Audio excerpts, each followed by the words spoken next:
एक कपल एक वीकेंड के लिए जगह बुक करते हैं, पर वहां पर एक बहुत ही अजीब सा स्ट्रेंजर था और स्ट्रेंजर वाइफ से ऑब्सेस्ड हो गया। इसके साथ ही मूवी के एंड में बड़ा ट्विस्ट आता है, जिसके लिए इस वीडियो को अंत तक देखिएगा। हेलो फ्रेंड्स, आज मैं आपको वेलकम होम ये 2018 की mystery thriller Hollywood movie explain करने वाला हूँ। ये बहुत ट्विस्ट एंड टर्न से आती है, तो लास्ट तक इस वीडियो को जरूर देखिएगा।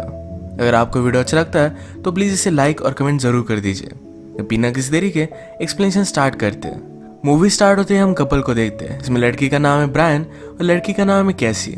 एक्चुअल में कैसी ये ब्रायन की फियांसे है। उन्हें लग रहा था कि अपनी रिलेशनशिप उन्हें सुधारनी चाहिए, इसलिए वीकेंड पर वो इटली में आए। वहां पर कुछ दिनों के लिए बड़ा सा घर उन्होंने बुक कर लिया था। ये दोनों आज इसके लिए बहुत ही एक्साइटेड है। इनका कैब ड्राइवर इन्हें अलग सी जगह पर लेकर आता है। ये सरप्राइज थे क्योंकि उनका घर नहीं था। जब भी उनके बुक किए हुए घर पर पहुंचे तो ये बहुत बड़ा होता है। इन दोनों को ये बहुत पसंद आया। घर में अंदर आते ही वाइन पड़ी हुई थी। इस घर के ओनर ने उन्हें वेलकम किया था। ओनर ने एक नोट में लिखा है कि मैं पास के शहर में हूँ, अगर आपको मेरी जरूरत पड़े तो आप मुझे कॉल कर सकते हो। ये दोनों बहुत एक्साइटेड थे। ब्रायन ने होम ओनर की सब चीजें वगैरह देखी। बाहर बैल्कनी में वो आग लगाकर थोड़ी सी वाइन वगैरह पूर करके रखता है। ये दोनों आज की इवनिंग एक दूसरे के साथ ही एंजॉय करते हैं। कैसी कह रही थी कि व्यू कितना ब्यूटीफुल है, सब कुछ कितना सही लग रहा है। तभी ब्रायन का फोन बजता है। कैसी ने कहा हम इस वीकेंड के लिए हमारे फोन बंद कर देते हैं और एंजॉय करेंगे। ब्रायन भी इस बात के लिए मान गया। वो अपना फोन रखने के लिए गया हुआ था, तभी कैसी का फोन बजता। एक आदमी का उसे कॉल आ रहा था और ये देखकर ब्रायन डिस्टर्ब हो गया। एक्चुअल में कैसी ने उसी आदमी के साथ ब्रायन पर चीट किया था, तो अब अपनी रिलेशनशिप को सुधारने के लिए इस वीकेंड पर वो आए हुए थे। फिर से उस आदमी का कॉल आने पर ब्रायन को सब कुछ चीजें याद आने लग गई और वो कैसी पर गुस्सा हो गया। कैसी ने उसे नीचे बुलाया था। ये दोनों फिर इंटीमेट होने वाले थे। ब्रायन उसके पास गया, वो उसके साथ इंटीमेट हो नहीं पाता। कैसी भी इस बात से बहुत अपसेट हो गई। वो रात में सोई हुई थी, तभी ब्रायन उसके पास आया। उसे मनाने की कोशिश करता है, पर कैसी बहुत गुस्सा थी। वो उससे कुछ भी बात नहीं करती। ब्रायन फिर घर में होम ओनर की अलग अलग चीजें देख रहा था। इसमें एक अजीब सी किताब थी। यही पढ़ते पढ़ते ब्रायन सो जाता है। सुबह होने पर कैसी ब्रायन के लिए ब्रेकफास्ट बनाती है। उससे फाइट नहीं करना चाहती।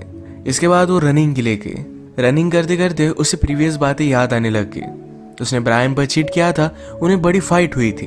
ये सारी चीजें याद करते करते वो डिस्टर्ब होकर नीचे गिर जाती है। इस वजह से उसके पैर पर चोट आ गई। अब वो चल नहीं सकती थी। रास्ते के साइड पर वो आती है और उसने लिफ्ट मांगी। वो थोड़ा सा भी आगे गाड़ी तक जा नहीं सकती थी, तो गाड़ी से एक आदमी आया। ये दोनों एक दूसरे को इंट्रोड्यूस करते हैं और इस आदमी का नाम था फेडरिको। फेडरिको कैसी की चोट देखता है, कहता है कि इसे मैं ठीक कर दूंगा। उसने उसे उसके घर तक लिफ्ट दी। प्रीवियसली गलती से कैसी और ब्रायन जिस घर पर पहुंचे थे, एक्चुअल में फेडरिको का घर था। फेडरिको ने अपनी पूरी लाइफ इसी टाउन में गुजारी है। उसे यहाँ का पीस एंड क्वाइट अच्छा लगता है। कैसी ने कहा क्या तुम कभी न्यूयॉर्क आए हो? फेडरिको कहता है कि मुझे वो अच्छा नहीं लगता, बहुत ज्यादा लोग होते हैं। कैसी का घर आने पर कैसी ने फेडरिको को घर में इनवाइट किया। कहा कि तुमने मुझे बहुत हेल्प की है, मैं तुम्हें कॉफी तो पिला ही सकती हूँ। फेडरिको इसके लिए मना कर देता है। कैसी घर में आई और ब्रायन को ढूंढ रही थी। तभी अचानक से वो बहुत डर जाती है, क्योंकि फेडरिको उसके सामने था। उसने अपना माइंड चेंज कर लिया था। ये दोनों फिर कॉफी वगैरह पीते हैं, पर थोड़ी देर में ब्रायन वहां आया। ब्रायन फेडरिको को यहाँ देखकर सरप्राइज था। जो भी हुआ इसके बारे में कैसी ने उसे सब कुछ बताया। ब्रायन कैसी से कहता है कि आज हमें शॉपिंग वगैरह करने के लिए टाउन में जाना चाहिए। फेडरिको ऑफर करता है कि मैं तुम्हें लिफ्ट दे सकता हूँ। वैसे भी वो टाउन में जा रहा था। ब्रायन कहता है कि हम टैक्सी ले लेंगे। फेडरिको ने कहा यहाँ कोई भी टैक्सी नहीं मिलने वाली। वो फिर उसे हाँ कहते हैं। फेडरिको के जाने के बाद ब्रायन कैसी से बात करता है। उसे वो बहुत अजीब लगा था। कैसी कहती है कि वो अच्छा आदमी है, उस पर कोई भी शक मत करो, उसने मुझे हेल्प की थी। कैसी कहती है कि अब मैं शॉवर लेने के लिए जा रही हूँ, अगर तुम चाहो तो मुझे ज्वाइन कर सकते हो। ब्रायन भी उसके पास आया। उसके साथ वो इंटीमेट हो रहा था। तभी उसे याद आया कि कैसी ने उस पर चीट किया है। सारी इमेजेस उसके माइंड में आ रही थी, तो इस वजह से वो कैसी के साथ अब भी इंटीमेट नहीं हो सकता। अब हम देखते हैं कि इनके घर में जो भी चल रहा है, ये सारी चीजें हिडन कैमरेज की वजह से रिकॉर्ड हो रही है। ये रिकॉर्डिंग फेडरिको ही देख रहा था। इसके पीछे के रीजन से आपको आगे पता चलेंगे। इसके बाद ये तीनों मिलकर सिटी में जा रहे थे। फेडरिको पूछता है तुम दोनों मिले कैसे थे? ब्रायन ने कहा कि हम कॉफी शॉप में मिले थे। कैसी कहती कि उससे झूठ मत कहो, ये एक्चुअल में एक डेटिंग ऐप पर मिले थे। कैसी ने फेडरिको से कहा कि ब्रायन को रोमांटिक चीज़ें अच्छी लगती है और हम डेटिंग ऐप पर मिले थे, ये बात तो किसी को नहीं बताता। फेडरिको कहता है कि मैं समझ सकता हूँ, बहुत सारे लोगों को ग्रैंड जेस्चर बहुत अच्छे लगते हैं। कैसी ने कहा कि एग्जैक्टली। इनकी थर्ड डेट पर ब्रायन ने कैसी के लिए बहुत अच्छा सा कुक किया था। इस डेट के बाद ही उसने डिसाइड किया कि ब्रायन से वो शादी करेगी। इसके बाद ये सिटी में पहुंच गए। ब्रायन फेडरिको को थैंक यू भी नहीं कहता और वैसे ही वहां से चला जाता है। इस बात पर कैसी उस पर गुस्सा होके ब्रायन ने कहा कि वो क्लियरली तुम्हें लाइक करता है। कैसी कहती है कि लोग दोस्त भी हो सकते हैं। ब्रायन को फिर से कैसी ने चीट किया है ये बात याद आ गई और इस पर वो बहुत ज्यादा गुस्सा हो जाता है। उसे कहता है कि तुमने जो भी किया इसकी इमेजेस में मेरे दिमाग से निकाल नहीं पा रहा। उसने अब तक उसे माफ नहीं किया है। कैसी को बहुत बुरा लगा। कैसी ने कहा हम इस रिलेशनशिप को सुधारने के लिए यहाँ आए हुए थे, पर ये रिलेशनशिप अब सुधर नहीं वाली। वो गुस्से में यहाँ से चली जाती है। वो रो रही थी और सिटी में जाने के लिए कुछ पैसे निकाल रही थी। या उसे एटीएम मशीन की लैंग्वेज भी समझ नहीं आती है। तभी उसके पास फेडरिको आ गया। कैसी कहती है जब भी मुझे जरूरत होती है तुम हमेशा मुझे बचाने के लिए आ जाते हो। कैसी ने पैसे निकाल लिए और वो घर चली जाती है। ब्रायन अपसेट होकर एक बार में आया हुआ था। तभी उसके पास फेडरिको आ गया। ब्रायन ने जो ड्रिंक ऑर्डर किया था उसकी जगह पर उसे कुछ और ही आ जाता है। फेडरिको ने प्रॉपर ड्रिंक उसे दिया। ब्रायन जिस तरीके से बिहेव कर रहा था इसलिए उसने फेडरिको को सॉरी कहा। अब ड्रिंक करते करते अपनी दिल की सब बातें उसे बताता है। कैसी ने जो भी किया था ये सब कुछ उसे बता देता है। ब्रायन को एक्चुअल में रॉक स्टार बनना था पर ये हो नहीं पाया। वो अपनी जॉब से अपनी लाइफ से उतना खुश नहीं है, पर उसके पास कैसी है। वो कैसी से बहुत प्यार करता है, पर कैसी ने जो भी किया इसके बाद वो उसे कमिट नहीं कर पाता। फेडरिको बहुत शांत था, वो अपने बारे में कुछ भी नहीं बताता। ब्रायन ने जब उससे पूछा तो कहता है कि मैं कंप्यूटर्स में काम करता हूँ। यहाँ इसी बार में इन दोनों ने कुछ लड़कियों को नोटिस किया। ब्रायन का माइंड फ्री करने के लिए फेडरिको कहता है चलो हम उनसे बात करते हैं। ये सब बात करने लग गए। ब्रायन और भी ज्यादा ड्रंक हो गया। फेडरिको कहता है कि हम एक गेम खेलते हैं, 2 ट्रूथ और 1 लाई। उसने ब्रायन से कहा कि आज रात जो भी होगा ये कल तुम्हें याद रहेगा। तुम्हारी गर्लफ्रेंड ने तुम पर चीट किया है। आज रात मैं तुम्हारे घर पर जाऊंगा क्योंकि मेरे पास तुम्हारे घर की चाबी है। ब्रायन ने सुना पर वो इतना ड्रंक था तो कुछ कर भी नहीं पाता। इन 2 लड़कियों के साथ यही इस टाउन के होटल में वो चला गया। रात में सचमुच में फेडरिको कैसी के पास आ गया था। वो सो रही थी, उसके बालों को हाथ लगाता है। कैसी को लगा कि शायद ये ब्रायन ही है। उसे किस करती है और फिर से सो जाती है। अगले दिन ब्रायन उठकर जल्दी से घर वापस आ जाता है। कैसी ने उससे कहा कि मैंने तुम्हारा बहुत वेट किया था। ब्रायन उसे कल रात के बारे में कुछ भी नहीं बताता। कहता है कि मुझे लग रहा था कि हम दोनों को ब्रेक की जरूरत है, तो इसी वजह से मैंने नाइट सिटी में स्पेंड की। उसे शावर लेते लेते याद आता है कि फेडरिको ने कहा था कि मेरे पास तुम्हारे घर की चाबी है। अब यही बात वो कैसी से पूछता है कि क्या कल रात फेडरिको घर पर आया हुआ था। कैसी इस बात पर गुस्सा हो गई। कहती है तुम मुझ पर थोड़ा भी ट्रस्ट नहीं करते। फेडरिको ने हमेशा हमें अच्छे से ट्रीट किया है, तुम उस पर इतना गुस्सा क्यों हो। ब्रायन को फेडरिको बहुत ही अजीब लगा था तो डायरेक्टली उसके घर पर वो पहुंच जाता है। जब उसने अंदर देखा तो खंडर जैसी सब जगह थी। फेडरिको वहां रहता ही नहीं। इसी के पैरेलल के सीन में कैसी के पास फेडरिको आता है। उसने रैबिट का शिकार किया था। वो कैसी से कहता है मैं तुम दोनों के लिए आज रात कुक करना चाहता हूँ। कैसी भी इस बात के लिए मान गई। ब्रायन जल्दी से भागते भागते घर पर आया। फेडरिको और कैसी बात कर रहे थे। फेडरिको ब्रायन से कहता है मैं कैसी को कल रात के बारे में बता रहा था। ब्रायन ने फेडरिको को प्राइवेट में बुलाया। ब्रायन उससे कहता है कि अभी के अभी यहाँ से चले जाओ। फेडरिको पूछता है कि हुआ क्या अब हम दोनों फ्रेंड्स नहीं। ब्रायन कहता है कि मुझे तुम्हारे बारे में पता है, तुम तो उस घर में भी नहीं रहते। फेडरिको ने कहा कि अगर हम दोनों फ्रेंड्स नहीं तो क्या कल रात के बारे में सच सच मैं सब कुछ कैसी को बता दूं। तुम उन लड़कियों के साथ इंटीमेट हुए थे। ये बात पता चलने पर कैसी को बहुत बुरा लगेगा। ब्रायन पूछता है कि तुम आखिर में चाहते क्या हो। फेडरिको ने कहा कि मैं सिर्फ तुम्हारे साथ डिनर करना चाहता हूँ। ब्रायन भी अब उसे कुछ भी बोल नहीं सकता। डिनर के वक्त फेडरिको से कैसी पूछती है तुम अब तक सिंगल क्यों हो, तुम्हें तो कुकिंग भी आती है। फेडरिको ने कहा मुझे सीरियस लड़की अच्छी लगती है, उसे ज्यादा डेटिंग करना अच्छा नहीं लगता। बातें करते करते फेडरिको कहता है मुझे रैबिट की शिकार करना पसंद है क्योंकि उसके शिकार करने के लिए बहुत सारे एफर्ट्स डालने पड़ते हैं। उसे हमारे जाल में लेकर आना पड़ता है। जब डिनर के बाद फेडरिको यहाँ से जा रहा था तो ब्रायन ने उससे कहा फिर से वापस मत आना वरना मैं पुलिस को बुलाऊंगा। फेडरिको कहता है कि प्लीज ऐसा मत करो, तुम्हारे लिए डिनर कुक करने के लिए मुझे बहुत बड़ी सजा होगी। वो उसका मजाक लेकर वहां से चला गया।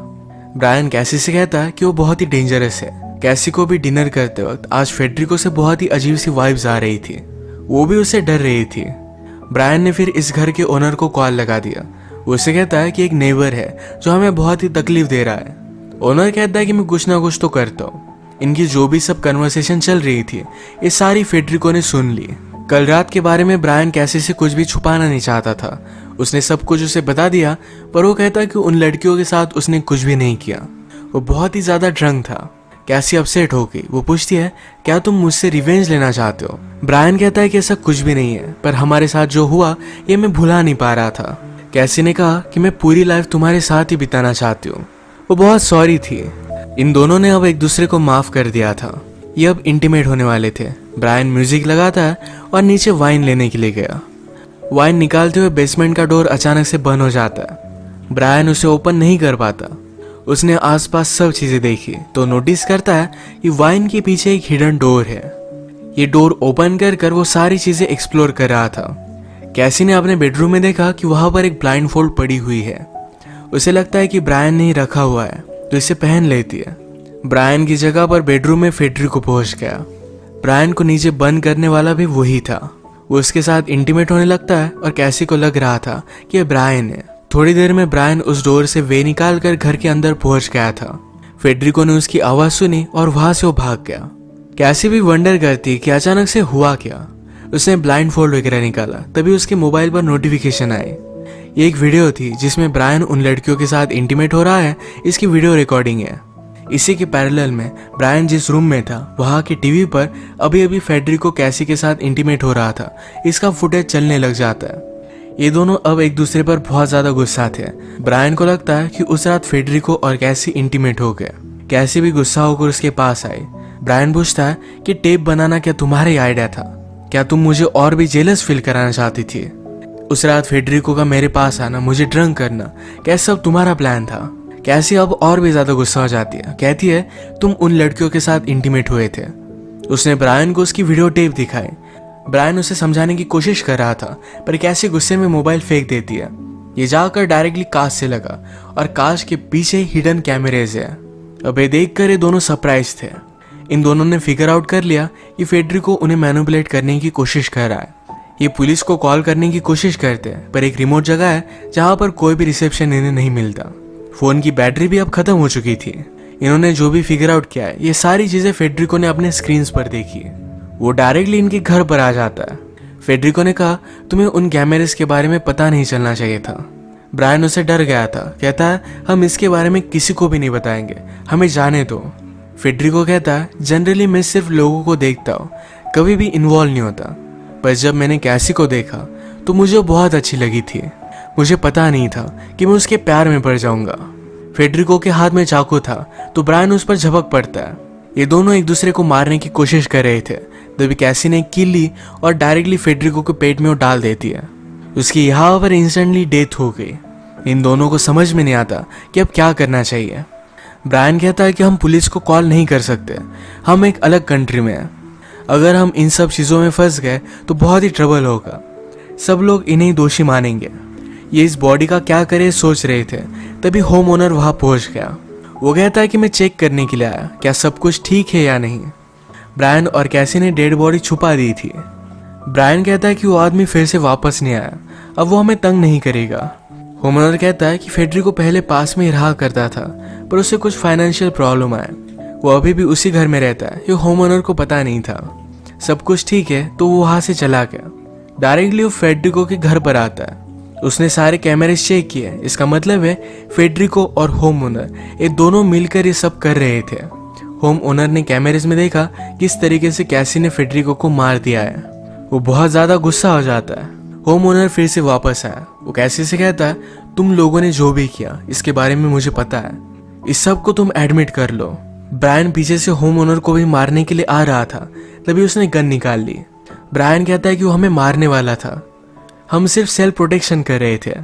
होम ओनर ने कहा, तुम्हें उसे मारना नहीं चाहिए था, अब मेरे पास कोई भी चॉइस नहीं है। वो ब्रायन को मारने वाला था, तभी कैसी ने उस पर चाकू चला दिया। होम ओनर की भी डेथ हो गई। इसके बाद इन्होंने डेड बॉडीज को जला दिया। ब्रायन ने जाकर फेडरिको के घर में सब कुछ चीजें देखी कि किस तरीके से वो रिकॉर्ड किया करता था। उसने सारे रिकॉर्डिंग्स को मिटा दिया। जो भी हुआ इसके लिए कैसी बहुत वरीड थी, पर ब्रायन उसे कहता है ये हमारा सीक्रेट रहेगा, इसके बारे में किसी को भी पता नहीं चलेगा। ये दोनों फिर बहुत टाइम बाद फर्स्ट टाइम इंटीमेट हो जाते हैं। जो भी चीज़ों से इन दोनों को गुजरना पड़ा, इससे इनकी रिलेशनशिप स्ट्रांग हो गई है। सारी चीज़ों को कवर अप कर कर ये दोनों यहाँ से निकल जाते हैं। अब इसके बाद मूवी का ट्विस्ट आता है कि घर के बाहर भी कैमरेज लगे हुए थे। इन कैमरेज में जो भी रिकॉर्ड होता है, ये सारी चीज़ें एक प्राइवेट वेबसाइट पर लाइव ब्रॉडकास्ट होती है। आज जो भी हुआ, जिस तरीके से ब्रायन और कैसी ने मर्डर्स किए, ये सारी चीज़ें उस वेबसाइट पर दिख रही थी। पूरे वर्ल्ड में जिन भी लोगों को इस वेबसाइट का एक्सेस है, ये सारे लोग इसे देखकर दंग रह जाते हैं। अब इन लोगों को पता तो था, पर इनमें से कोई भी बोलने नहीं वाला, क्योंकि ये वेबसाइट इलीगल है। ब्रायन और कैसी के रिसोर्ट की तरह इस वेबसाइट पर बहुत सारे अलग अलग होटल्स भी है। जिस तरीके से इनके होटल की रिकॉर्डिंग चल रही थी, उसी तरीके से पूरे वर्ल्ड में चलती है। सब कुछ साइट पर ब्रॉडकास्ट होता है, पर यह सब इलीगल है। कैसी और ब्रायन ने जो भी किया, इसके बारे में वो किसी को बता भी नहीं सकते। ये बात यही खत्म हो जाती है। इसी तरीके से आज का वीडियो हम एंड करते हैं। चैनल को लाइक और सब्सक्राइब कर लो गाइस, ऐसी ही और वीडियो देखने के लिए।